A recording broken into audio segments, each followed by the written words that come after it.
ஆண்டவர் TMX முறுக்கு கம்பிகளின் அரசன்.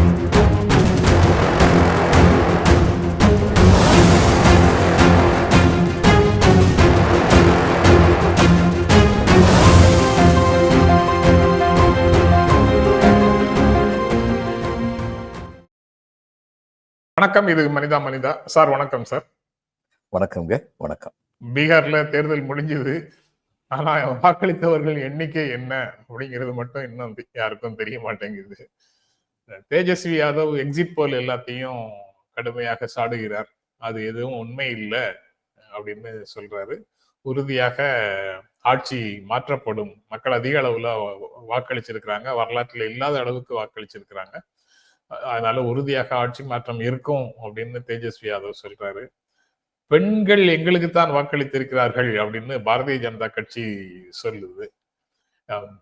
நாங்க தான் ஜெயிப்போம் அப்படிங்கிறத கருத்தியல் ரீதியாக மக்களை கன்வின்ஸ் பண்றதுக்கு என்டிஏ வெற்றி பெற்று விட்டது, இனி எது நடந்தாலும் அவங்களுக்கு உறுத்தாது, மக்களுக்கு உறுத்தாது அப்படின்னு சொல்லலாமா? வாக்கு திருட்டுன்னு சொன்னாலோ அல்லது இவிஎம்னு யாரு சொன்னாலோ எந்த சந்தேகமும் வராது. கருத்தளவுல மக்கள் கன்வின்ஸ் ஆகிருக்கிறாங்க என்டிஏ தான் ஜெயிக்கும் அப்படின்னு சொல்ல முடியுமா? இல்ல, கருத்தளவுல இல்ல. இப்ப இதுல யூபியில ஒரு காலத்துல கேஸ் டிஸ்ட்ரிபியூஷன் ரொம்ப நியூட்ரலா பண்ணாங்க. இவங்க ஆட்சிக்கு வந்ததுக்கு அப்புறம், நாடாளுமன்ற ஆட்சிக்கு வந்ததுக்கு அப்புறம், அதனால யூபியில முஸ்லிம் பெண்கள் தங்களுடைய கணவர் சொல்றதை மீறி பிஜேபிக்கு வாக்களித்தாங்க. ஆனா அதுக்கப்புறம் அதே பெண்கள் இந்த சிட்டிசன்ஷிப் அமெண்ட்மெண்ட் ஆக்ட் நடந்த போதெல்லாம் டெல்லியில தெருவில் உட்காந்து போராட்டம் நடத்தினாங்க. அதை நம்ம பார்த்தோம். அதனால மக்களுக்கு ஒரு விழிப்புணர்வு வந்ததுனால தான் போன நாடாளுமன்ற தேர்தலில் யூபியில் இவங்க நினைச்ச வெற்றி இவங்களுக்கு கிடைக்கல. இப்போ மகாராஷ்டிராவில் இவங்க இதே மாதிரி தான் எலெக்ஷனுக்கு முன்னாடி அள்ளி அள்ளி கொடுத்தாங்க. ஆனால் அது தொடர்ந்து கொடுக்கலன்னு அதுக்கப்புறம் ரிப்போர்ட் வந்துச்சு.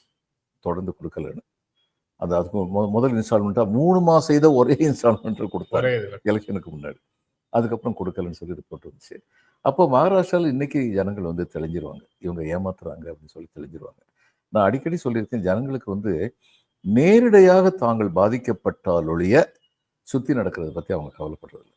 நான் பலதரம் இதுக்கு பெஸ்ட் எக்ஸாம்பிளாக போஸ்ட் எமர்ஜென்சி பார்லிமெண்ட்ரி எலெக்ஷன் சொல்லி, சவுத்து ஃபுல்லாக மிஸ்ஸஸ் காந்திக்கு ஓட்டு போட்டாங்க, நார்த்து ஃபுல்லாக அவங்களுக்கு எதிராக ஓட்டு போட்டாங்க. ஏன்னா சவுத்தில் மக்கள் நினைச்சாங்க ட்ரெயின் சரியான நேரத்துக்கு வருது, பசங்க ஸ்ட்ரைக் பண்ணாமல் ஒழுங்காக காலேஜுக்கு போகிறாங்க, காய்கறி கம்மியான விலைக்கு நியாயமான விலை கிடைக்குது, விவசாயிகள் நிவாரண சட்டம் போட்டாங்கன்னு நல்லது நிறைய நடந்தது சவுத்தில். தேவராஜர் அங்கிருந்து இந்திரா காந்தி பேரில் எல்லாத்தையுமே பண்ணார். இங்கே தமிழ்நாட்டில் கலைஞர் கிடைச்ச வாய்ப்பை பயன்படுத்திக்கிட்டு நல்லது செஞ்சுக்கிட்டு இருந்தார், எமர்ஜென்சி எதிர்த்துக்கிட்டேன். அடுத்து கலைஞரும் போனதுக்கப்புறம் கவர்னர் ஆட்சியிலே எமர்ஜென்சியுடைய நல்ல விஷயங்கள் இங்கே அமல்படுத்தப்பட்டன, சந்தேகம் இல்லாமல். அதே மாதிரி தான் ஆந்திராவும் சரி. அப்போ இங்கே நல்லா ஓட்டுகள். ஆனால் அங்கே குடும்ப கட்டுப்பாடு நடத்தணும்னு சொல்லும் பொழுது கீழே இருந்த சில பேர் ஒரு குறிப்பிட்ட மதத்துக்கு எதிராக அதை பயன்படுத்துறதுக்கு முயற்சி பண்ணாங்க. அதை அந்த மதத்தில் உள்ளவங்க பார்த்துக்கிட்டாங்க. வழி வழியாக தலைமுறையாக காங்கிரஸுக்கு வாக்களித்தவங்க எதிர்த்து வாக்களிச்சாங்க. ஏன்? தேவர் பெர்சனலி ஹிட். மற்றபடி ஜனநாயக நாசமாக போகுது, ஜனநாயகம் வாழ்ந்திருக்கு, இதெல்லாம் பற்றின அந்த அவேர்னஸ் மக்களுக்கு அன்னைக்கும் இல்லை, இன்னைக்கும் இல்லை. இதுதான் என்னுடைய அபிப்பிராயம். அப்போ பீகாரில் இன்னைக்கு இது அத்தனையும் மீறி இத்தனை ரூபா கொடுத்துருக்காங்க, 65 லட்சம் பேர் ஓட்டர் லிஸ்ட்லேருந்து காணாமாக்கியிருக்காங்க. இது அத்தனையும் மீறி பீகாரில் இவங்க ஜெயிச்சிட்டாங்கன்னா, தேஜஸ்வி யாதவ் கூட்டணி ஜெயிச்சிச்சுன்னா அது உலகமாக அதிசயங்கள் ஒன்று நிஜமாவே. அப்போ பீகார் மக்கள் மகாராஷ்டிராத்திலேருந்து பாடம் படிச்சுக்கிட்டாங்களா அப்படின்னு சொல்லி கேள்விதான் வரும். நான் நினைக்கிறேன் இவங்க என்டிஏ தான் ஜெயிப்பாங்க. ஏன்னா தேர்தல் நடப்பதற்கு முன்னாலேயே தேர்தலின் வெற்றியை நிர்ணயிக்கக்கூடிய திறமை உள்ளவங்களா இருக்காங்க. அதனால அவங்க ஜெயிக்கிறதுக்கான வாய்ப்பு தான் அதிகம் அப்படின்னு நினைக்கிறேன். வாக்காளர் பட்டியல்லையே சார். ஆமா ஆமா, எலெக்ஷனை விட எலெக்ட்ரல் ரோல் முக்கியம் அப்படின்னு கண்டுபிடிச்சவங்க.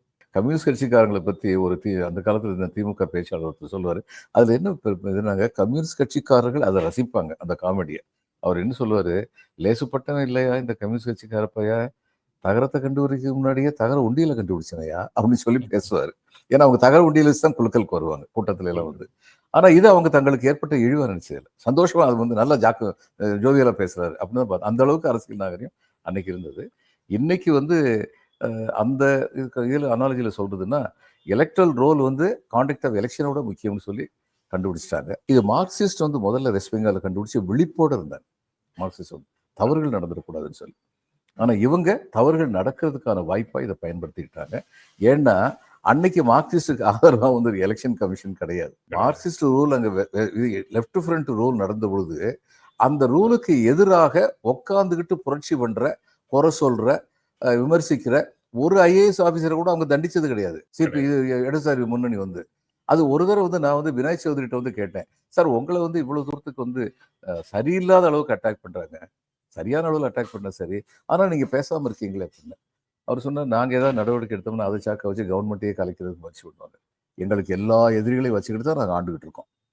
ஏன்னா சென்டரும் அப்படித்தான் இருந்தது. எலெக்ஷன் கமிஷன் நியூட்ரலா இருக்கு, நம்மளும் நியூட்ரலா இருக்கும். ஏன்னா சக்தர் நியூட்ரலா இருந்தார். He conducted very fair election West Bengal வந்து. ஆனா இன்னைக்கு வந்து அந்த மாதிரி ஃபேர் எலெக்ஷன் பண்ற ஒரு சீஃப் எலெக்ஷன் கமிஷனரும் இல்லை, எலெக்ஷன் கமிஷனும் இல்லை. அது தெளிவா இருக்கு. அதனால இவங்க எலெக்ஷனுக்கு முன்னாடி எலெக்ஷனுடைய ரிசல்ட் வந்து டிசைட் பண்ற ஒரு ஆப்பர்ச்சுனிட்டி வந்து ஆளுங்கட்சி கிடைச்சிருக்கு. அதனாலதான் நினைக்கிறேன் இவங்க தான் ஜெயிப்பாங்க, என்டிஏ தான் ஜெயிப்பாங்க. வேற எந்த காலத்திலயும் வேற எந்த காலத்திலயும் இருந்த அரசியலை விட இப்போது இருக்கக்கூடிய அரசியல் மிக மோசமான நிலையில இருக்குது. இன்று வந்து அதிகாரத்தை எதிர்த்து நிற்கக்கூடியவர்கள் அது எந்த அளவுக்கு எதிர்த்தாலும் சரி, அந்த எதிர்ப்பே கூட அதன் அளவுல ரொம்ப முற்போக்கானது அப்படின்ற புரிதலுக்கு தான் நம்ம வர முடியுமா சார்? அப்படி பார்த்தா ஒரு காலத்துலங்க சுகுமார் சென் வந்து எலெக்ஷன் கமிஷனர் இருந்தார். கமிஷனர் பல பேருக்கு தெரியாத ஒரு விஷயம், அவர் வந்து முதல் தேர்தலை எப்படி நடத்தினார்னு பார்த்துட்டு சூடான் அரசு வந்து நம்ம அரசுக்கு வந்து ரிக்வஸ்ட் பண்ணாங்க, எங்களுக்கு அவர் அனுப்பி வைங்கன்னு. அவர் அங்க போனார். அங்க போய் அந்த எலெக்ஷனுக்கு வந்த ரூல்ஸ் ரெகுலேஷன் எல்லாத்தையும் முதல்ல டிசைட் பண்ணி எலெக்ஷன் நடத்தினது. First and last democratic election done in Sudan இவர் போய் நடத்தினதுதான். இன்னைக்கு வரைக்கும் சூடான்ல வந்து அவருக்கு பெரிய மரியாதை இருக்கு.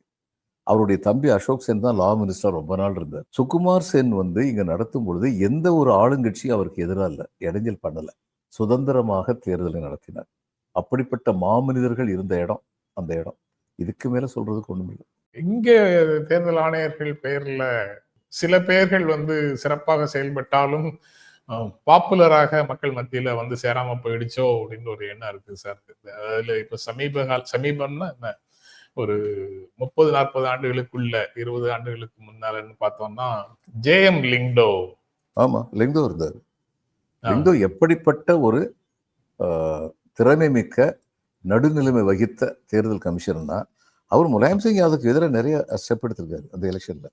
முலாயம் சிங் யாதவ் அவர்கிட்ட சொன்னாரு, நீங்க அவருக்கு தன்னுடைய இதெல்லாம் பர்சனல் அஃபேர்ஸ் சொல்லுவோம்ல, எங்களுடைய தட்டுமுடி சாமான்லாம் எடுத்துக்கிட்டு நாங்க போனோம்ல, அவர் ஹைதராபாத்ல வந்து கொடியேறினார். முலாயம் சிங் யாதவ் அந்நியார் சொன்னாரு, எங்களுடைய கவர்மெண்ட் பிளேன்ல வந்து உங்களை நாங்க அனுப்பி வைக்கலாமா அப்படின்னு கேட்டார். அது நடுநிலைமைக்கு கிடைத்த மரியாதை. அவர் வேணா, அவரும் ரொம்ப பொலைட்டா நன்றி ஆனால் தேவையில்லை அப்படின்னு சொல்லிட்டு போயிட்டார். ஒரு காலத்துல அவர் வந்து இந்த பஞ்சாயத்து இதுக்கு இதா இருந்தார், செக்ரட்டரியா இருந்தார். அந்நியார் வந்து ஹைதராபாத்ல இருந்து ஒரு கான்ஃபரன்ஸ் நடந்துச்சு. அந்த ஹைதராபாத் கான்ஃபரன்ஸ்ல வந்து நான் வந்து ஒரு ப்ரப்போசல் கொடுத்தேன். அதாவது நம்ம 30-40 வருஷமா நம்ம கையில எல்லா அதிகாரத்தையும் வச்சுக்கிட்டு இருந்துட்டோம், ஆனா எதிர்பார்த்த பலன் கிடைக்கல. இன்னைக்கு வந்து தேர்ந்தெடுக்கப்பட்ட பிரதிநிதிகள்னு ஜில்லா பரிஷத் வர்றாங்க. Let us give the entire authority to them. ஏன்னா அவங்க தேர்ந்தெடுக்கப்பட்ட பிரதிநிதிகள், அவங்ககிட்ட கொடுத்துருவோம், அவங்க எப்படி நடக்கிறாங்கன்னு பார்ப்போம். இதுக்கு அந்நேரம் வந்து எதிர்ப்பு பார்த்தீங்கன்னா, ஒரு IAS officer, smooth IAS officer சொல்றாரு, அப்படின்னா நம்ம தோல்வியுற்றோன்னு பகிரங்கமா ஒத்துக்கிறோமா, மன்னிப்பு கேட்கறோமா, என்ன ப்ரப்போசல் கொடுக்குற நீ அப்படின்னாரு. இது மாதிரி சுத்தி சுத்தி சுத்தி சுத்தி எனக்கு எதிர்ப்பு. ஐ ஸ்டுட் மை கிரவுண்ட். நான் சொன்னேன், எனக்கு ஒரு அபிப்பிராயம் இருக்கு, அந்த அபிப்பிராயம் சொல்லிட்டேன். அதுக்கப்புறம் நீங்க என்ன வேணாலும் பேசுங்க. அந்த முடிவுல ஒரு ஜனநாயக முறையில் நடத்தப்பட்ட ஒரு கூட்டம் அது. அந்த கூட்டத்து முடிவில் வந்து லிங்டோ வந்து என்ன சொன்னாரு, மெஜாரிட்டி என்று ஒன்று வந்து விட்டால், பெரும்பான்மை என்று ஒன்று வந்து விட்டால், அந்த பெரும்பான்மை கருத்து சிறந்த கருத்தாக இல்லாமல் இருந்து விட்டால், சிறுபான்மை கருத்து சுற்றி சுழன்று அடிக்கப்பட்டு துவைத்து நசுக்கப்படும் என்பதை இன்று காலையில் நான் பார்த்தேன். நான் மறக்கவே மாட்டேன். எல்லா நேரங்கள்லயும் மெஜாரிட்டி ப்ரிவைல்டு அப்படின்னு சொல்லக்கூடாது, ப்ரிவைல்ஸ்னு சொல்லக்கூடாது. ஆமா. உதாரணமாக டெமோக்ரஸியை பத்தி ஒரு பெரிய டெஃபினிஷன் என்ன, democracy is not about the rule of majority, it's about the protection of minority. அதுதான் ஜனநாயகம். அந்த வகையில ப்ரொடெக்ஷன் ஆஃப் மைனாரிட்டி அப்படின்னு பார்க்கிற ஒரு ஆட்சி அல்லது நிர்வாகம் அப்படிங்கிறது இல்லாம போறதுனாலதான் ஜேஎம் லிங்டோ சிறப்பாக செயல்பட்டார்னு நம்ம என்ன காரணத்துக்காக சொல்றோமோ, அதே காரணத்துக்காக வேறு விதமாக சொன்னவங்களும் இருந்தாங்க அந்த சீசன்ல. மைக்கேல் லிங்டோ அப்படின்னு அவரை சொல்லி மத ரீதியாக அவரை வந்து சிறுமைப்படுத்த அல்லது சிறுபான்மை அப்படின்றத எஸ்டாப்ளிஷ் பண்றதுக்கு முயற்சி செய்தவர்களையும் பார்த்தோம். ஆமா அவங்க கை தானே சார் ஓங்கிக்கிட்டே போயிருச்சு அதுக்கப்புறம். ஆமா ஆமா. அதாவதுங்க, ஓடம் ஒரு நாள் வண்டியில் ஏறும், வண்டியும் ஒரு நாள் ஓடத்தில் ஏறும். இன்னைக்கு ரொம்ப ஸ்ட்ராங்கா போய்கிட்டு இருக்காங்க. அவங்களுக்குள்ள டிசென்ஷன் வரும். ஏன்னா இவங்க ஸ்ட்ராங்கா போய்கிட்டு இருக்கிறது மக்கள் நலனுக்காக இல்ல, தங்களுடைய சொந்த நலனுக்காக. அந்த சொந்த நலத்துக்காக 10 பேர் கோஷ்டி ஒன்று சேர்ந்து இந்த நாட்டை பிடிச்சு வச்சதுன்னா, அந்த 10 பேர்ல 3 பேருக்கு மட்டும் அதிக நலன்கள் கிடைச்சிக்கிட்டே இருந்தா, மீதி 7 பேர் வந்து கொஞ்ச நாள்ல ரிவோல்ட் பண்ணுவாங்க. அந்நியாரம் தான் உள்ள இருக்கிற அழுக்குகள் எல்லாம் வெளியில வரும். வரும். நீங்க கண்டிப்பா தான் வரும். அ அ சாதாரணமாக குடிமக்கள்ல ஒரு பகுதியினர்னு வச்சுக்கோங்க சார். இவ்வளவு விஷயங்களுக்கு எஸ்ஐஆர தடை செய்யணும்னு தமிழ்நாட்டுல இவ்வளவு தூரம் முயற்சி எடுக்குது அரசு. மக்களுக்கும் அதுக்கு மக்களிடத்திலயும் அதுக்கு பெரிய அளவுல ஆதரவு இருக்கு. அது நேரடியாக எதிர்கொள்ளும் போது கடுமையான குழப்பமும், அதிருப்தியும் மக்கள் மத்தியில வர்றதும் உண்மையாக இருக்கு. இதையெல்லாம் மீறி அது நடைமுறைப்படுத்தப்படும் அப்படின்னு இருந்தால், அப்ப நம்ம ஜனநாயகத்துல எங்க இருக்கிறோம் சார்? என்ன செய்யறது சார்? அப்படின்னு கேட்கக்கூடிய சில நண்பர்கள் இருக்கிறாங்க. அத அந்த ஒரு திக்கு தெரியாத காட்டுல இருக்கிற மாதிரி, அல்லது ஒரு முட்டுச்சந்துல வந்து நிற்கிற மாதிரி, ஒரு விரக்தி அவர்களை ஆட்கொள்வதை பார்க்க முடியுது. நீங்க அட்மினிஸ்ட்ரேஷன்ல இந்த மாதிரி மைனாரிட்டியா இருந்தா, அல்லது பொலிட்டிக்கல் ஸ்பேஸ்ல, ட்ரேட் யூனியன் ஸ்பேஸ்ல, குடும்பத்துல தனி மனிதர்களாக நாம வந்து மைனாரிட்டியாக இருக்கும்போது, நம்ம கருத்து மைனாரிட்டியாக இருக்கும்போது, அந்த சூழலுக்குள்ள எப்படி பொருத்திக் கொள்வது அப்படிங்கிறது அனுபவ ரீதியாக பல இடங்கள்ல வருது. ஆனா பலர் வந்து இப்போ பொலிட்டிக்கலா இந்த தொகுதி மறு சீரமைப்பு, எஸ்ஐஆர் இது போன்ற விஷயங்களை எதிர்கொள்ளும் போது ரொம்ப ஃப்ரஸ்ட்ரேட் ஆகிற உணர்வையும் பார்க்க முடியுது சார். அதுக்கு என்ன பதில் சொல்லுவீங்க சார் அவங்களுக்கு? இல்லைங்க, இப்போ உதாரணமா அரசுடைய பேசிக் கலெக்டருக்கும் எஸ்பிக்கும் சொல்ற பேசிக் டைரக்டிவ் என்ன? Law and order should be maintain. சட்டமும் ஒழுங்கும் காப்பாற்றப்பட வேண்டும். இதுல ஒரு பெரிய பிரச்சனை இருக்கு. சட்டம் காப்பாற்றப்பட வேண்டும் என்றால் முற்போக்கான சட்டங்கள் காப்பாற்றப்பட வேண்டும். வேண்டும். அந்த முற்போக்கான சட்டங்களை காப்பாற்றுவதற்கு நாங்கள் முயற்சி எடுத்தால் ஒழுங்கு பாதிக்கப்படும். வெஸ்டட் இன்ட்ரெஸ்ட் வந்து அதை எதுக்கு போராடுவாங்க. அப்போ நான் இதுல அடிஷனல் கலெக்டரா இருந்தபோது ஒரு சீனியர் ஆஃபீஸர் ஒருத்தட்ட கேட்டேன் நான், இது எப்படி சார் கான்ட்ராடிக்டரியா இருக்கே, நாங்க எதை பண்ணணும், நான் இன்னும் கொஞ்ச நாள்ல கலெக்டராக போறேன். உடனே அவர் சொன்னாரு, இது வந்து ஒரு எவல்யூஷனரி ப்ராசஸ், இது ரெவல்யூஷன் கிடையாது. நம்ம இருக்கிற 2 வருஷத்துல வந்து நான் இதை டிஸ்ட்ரிக்டை தலைகளாக மாத்திர முடியாது.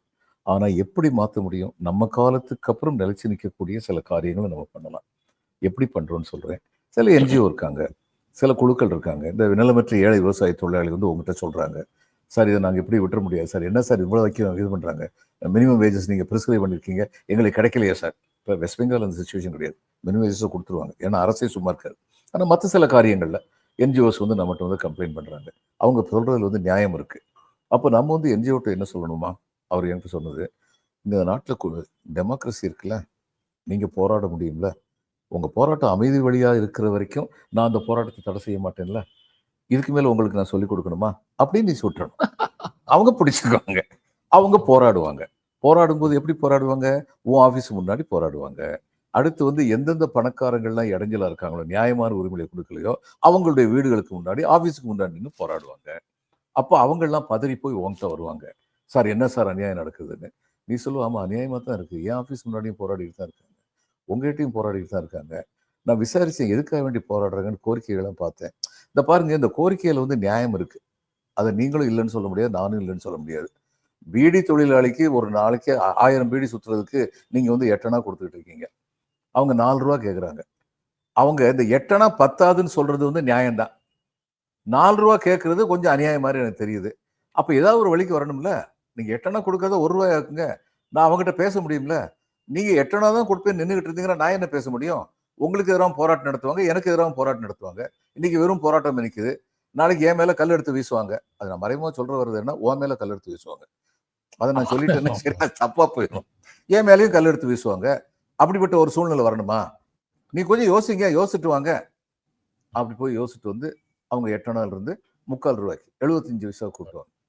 நான் ஒன்று இவங்ககிட்ட சொல்லுவேன், இந்த பாருங்க 7 வருஷமா 8 அணாவா இருந்துச்சுல, நான் 75 பைசாவா 3 மாசத்துல மாத்திட்டேன்ல, இப்ப நீங்க வாங்க. ஆனா உங்க போராட்டத்தை விடாதீங்க, தொடர்ந்து நடத்துங்க. இந்த 3/4 ரூபாங்கிறது 1 ரூபாய் ஆகணும். அது தொடர்ந்து நடக்கிறது மூலம் தான் நடக்கும். அப்போ இந்த லா அண்ட் ஆர்டர் மெயின்டெனன்ஸ் வந்து எப்படி இருக்க முடியும்னா, லாவை காப்பாற்றுவதற்கு ஆர்டரை குலைக்கிற முயற்சிகள் நடக்கும்போது நாங்கள் குறுக்கிட்டோங்கிற ஒரு சூழ்நிலையை வந்து கலெக்டர் உருவாக்கணும். And you should take your SP into confidence. ஏன்னா அவர்கிட்ட விவரம் சொல்லாம இருந்தோம்னா அவர் டக்குனு தடியடி பண்ணிட்டோம்னா என்ன பண்றது? அதனால அவர்கிட்ட முதல்லயே சொல்லிடணும். இப்ப இந்த காரியங்கள் வந்து மிக நுட்பமான காரியங்கள். இதே மாதிரிதான் சமுதாயத்தில் இன்னைக்கு உள்ள பெரியவர்கள் வந்து யாருமே வன்முறையை விரும்புறதில்லை, வன்முறையை விரும்பக்கூடாது. ஆனால் அதே சமயம் வன்முறை உருவாவதற்கான சூழ்நிலையை இங்க உள்ள சில வெஸ்டர்ட் இன்ட்ரெஸ்ட் தான் கிரியேட் பண்ணிக்கிட்டு இருக்காங்க அப்படிங்கிற உண்மையை எல்லாருக்கும் போய் சேரணும், இன்க்ளூடிங் த வெஸ்டர்ன் இன்ட்ரெஸ்ட். இந்த தொடர் போராட்டத்துல நல்லது நடக்கும் நம்ம நம்பணும். நீங்க சொல்ற மாதிரி ஐஏஎஸ் ஐபிஎஸ் அதிகாரிகள் ரொம்ப அல்லது அமைச்சர்கள் கூட ரொம்ப குறைவு சார். சார் அன்னைக்கு இந்த சிஸ்டம் அப்படி இருந்தது, எங்களுக்கு மேல உள்ளவங்க அப்படி இருந்தாங்க. இப்ப நாங்க அதான் வந்து சார், நான் தொழிலாளருக்கு தொழிலாளருக்கு சார்பா ஒரு முடிவு எடுத்தோம்னா சிபிஎம்லயே பிடி முதலாளிக்கு சப்போர்ட்டா இருந்தவங்க இருந்தாங்க லோக்கல் லெவல்ல.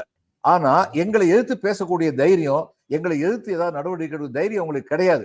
ஏன்னா ஜோதி பாசுவும் வினய் பாபுவும் நாங்க சொல்றதை வந்து ஏத்துக்கிட்டாங்க, சப்போர்ட் பண்ணாங்க, எங்களை ஃபுல்லா ஆதரிச்சாங்க.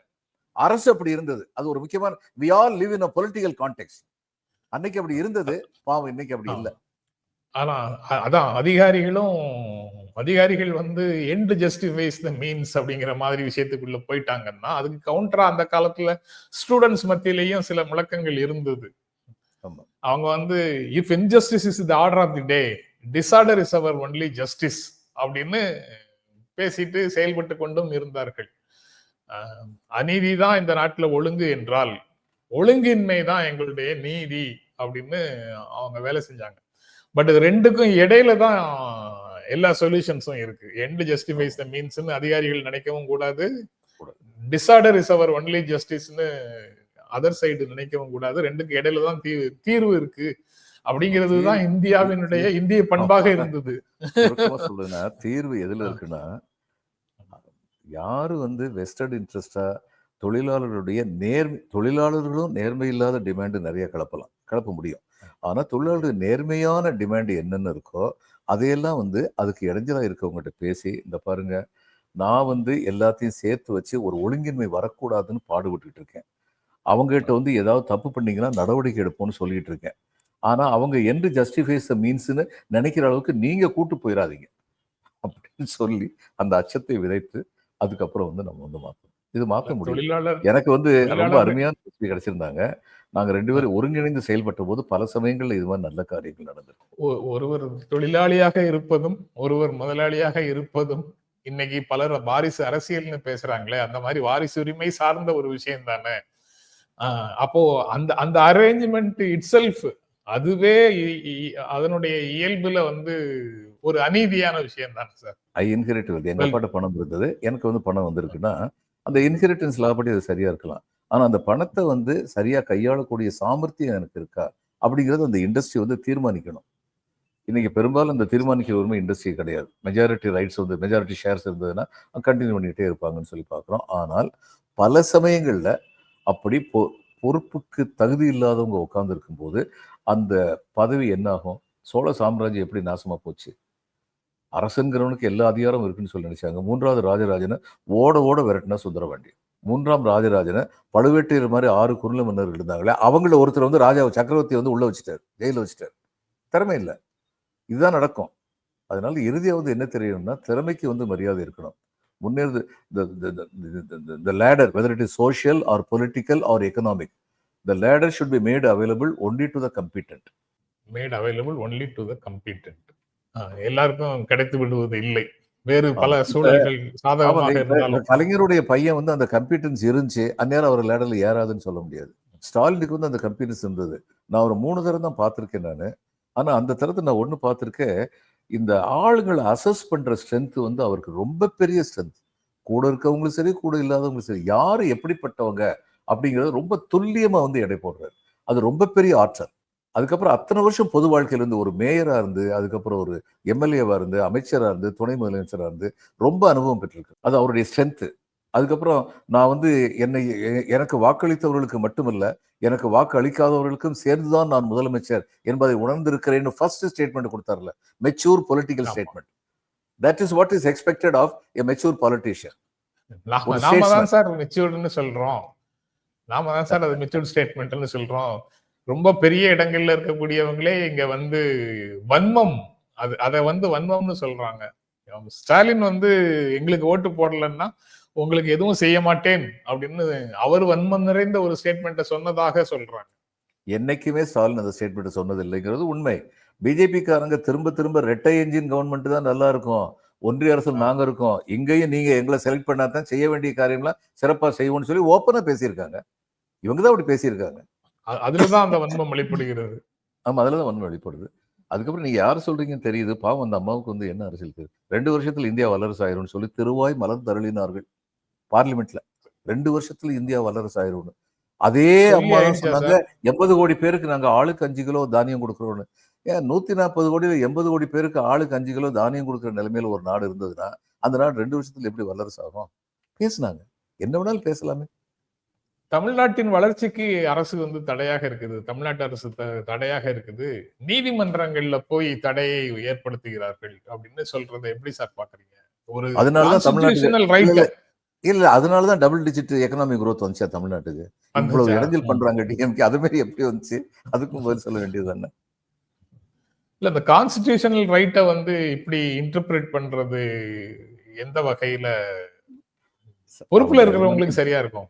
சரியில்லை. ஆனா பொறுப்புல உள்ளவங்க பொறுப்போட பிஹேவ் பண்ணணும் அப்படிங்கிற ஒரு கான்செப்டே வந்து பிஜேபி ஆளுங்கிட்ட கிடையாது. இப்ப திமுகவில் எல்லாரும் பொறுப்போட பேசுறது இல்ல. ஆனா பொறுப்பு இல்லாம ஒருத்தர் பேசினா உடனடி அவருக்கு தலையில குட்டு வைக்கிறார் முதலமைச்சர், திமுகவின் தலைவர். அது மாதிரி இவங்க பண்றாங்களா? ஒண்ணுமே இல்ல. மத்திய பிரதேசத்துல ஒரு கீழ்த்தரமான பேச்சை ஒரு அமைச்சர் பேசினார். 3 தலைமுறையா நம்முடைய ராணுவத்துல பணிபுரிகிற ஒரு குடும்பத்தை சேர்ந்த நம்முடைய பெண்மணி, நம்முடைய சகோதரி. அவங்க வந்து ஆர்மிக்கு ஸ்போக்ஸ் பர்சனா இருந்தாங்க ஆபரேஷன் சிந்தூர் சமயத்துல. அந்த ஆள் வந்து பேசுறாரு, இந்த அவங்க சகோதரியை வச்சு அவங்கள அடிச்சோம் பாத்தீங்களா, ஏன்னா அவங்க வந்து முஸ்லீம் ஆயிட்டாங்க. என்னுடைய கேள்வி, அவன் தான் மடையன். I am sorry, that's a worst expression, but that's a proper expression. அவன் தான் மடையன். அப்படி பேசினா நீங்களாம் யாரு? பிரதம மந்திரி, உள்துறை அமைச்சர், பாதுகாப்பு அமைச்சர், ஏன் எங்க போனீங்க? அதை ஏன் கண்டிக்கல? அப்ப நீங்க எங்க இருக்கீங்க? அந்த அந்த கேள்விதான் சார். இந்தியாவின் பண்புகள் அல்லது ஐடியா ஆஃப் இந்தியா அப்படின்னு எதெல்லாம் அடிப்படையாக வச்சு இந்தியா உருவாக்கப்பட்டதோ அதையெல்லாம் சிதைக்கிற இடத்துலதான் அவங்க இருக்கிறாங்கங்கிற உணர்வு வந்து ஒவ்வொரு நாளும் அதிகமாயிட்டே இருக்குது. பீகார் மக்கள் இடத்துல அந்த உணர்வு அதிகமா இருந்ததா இல்ல கடைசி காலத்துல கொடுத்த 10,000 ரூபாயில அவங்க வந்து மயங்கி விட்டார்களா அப்படிங்கிற மாதிரி நாளைக்கு ரிசல்ட்ல தான் தெரியும். பார்க்கலாம் சார். ரொம்ப நன்றி. நாளைக்கு தொடர்ந்து பேசுவோம் சார். ரொம்ப நன்றி. வணக்கங்க. வணக்கம்.